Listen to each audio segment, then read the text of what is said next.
अस्सलामु अलैकुम रहमतुल्लाहि बरकातुहू। आज जमात अव्वल की दरसी किताब रियाजी के पेज नंबर 2 का ये वीडियो पेश किया जाता है। तमाम तुलबा इस वीडियो को देखते हुए अपने सामने दरसी किताब टेक्स्ट बुक रखिए। चलिए वीडियो शुरू होता है।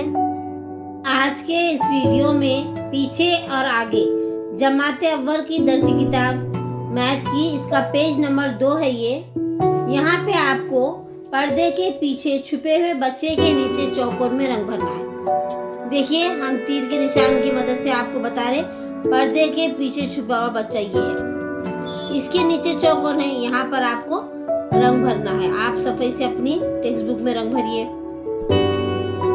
चलिए, इसके बाद वाला सवाल है आगे आए हुए झूले के नीचे। यहाँ पर 2 झूले दिए गए हैं। अब एक है आगे और एक है पीछे। ये जो तीर के निशान से हम बताइए आगे आया हुआ झूला है। इसके नीचे जो चौकोन है, यहाँ पर इस चौकोन में आपको रंग भरना है। इस चौकोन में तो हम आपको यहाँ पे सिर्फ थोड़ा सा रंग भर के बता रहे, आप सफाई के साथ अपनी टेक्स्ट बुक में रंग कीजिए।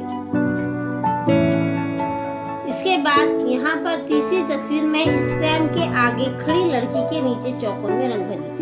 एक लड़की देखिए, यहाँ पर स्टैम्प के आगे है ये लड़की और एक लड़की स्टैम्प के पीछे है। आपको क्या करने का है, स्टैम्प के नीचे आगे जो लड़की है, स्टैम्प के आगे खड़ी जो लड़की है उसके नीचे वाला जो चौकोन है वहाँ पर आपको रंग भरना है। ये चौकोन हम थोड़ा सा कलर भर के बता रहे, बाकी आप कीजिए। अजीज तलबात, आप इस वीडियो को देखने के बाद अपने दोस्तों सहेलियों में लाइक कीजिए, शेयर कीजिए और ज़्यादा से ज़्यादा तालीम का फ़ायदा हासिल कीजिए। अल्लाह हाफिज़।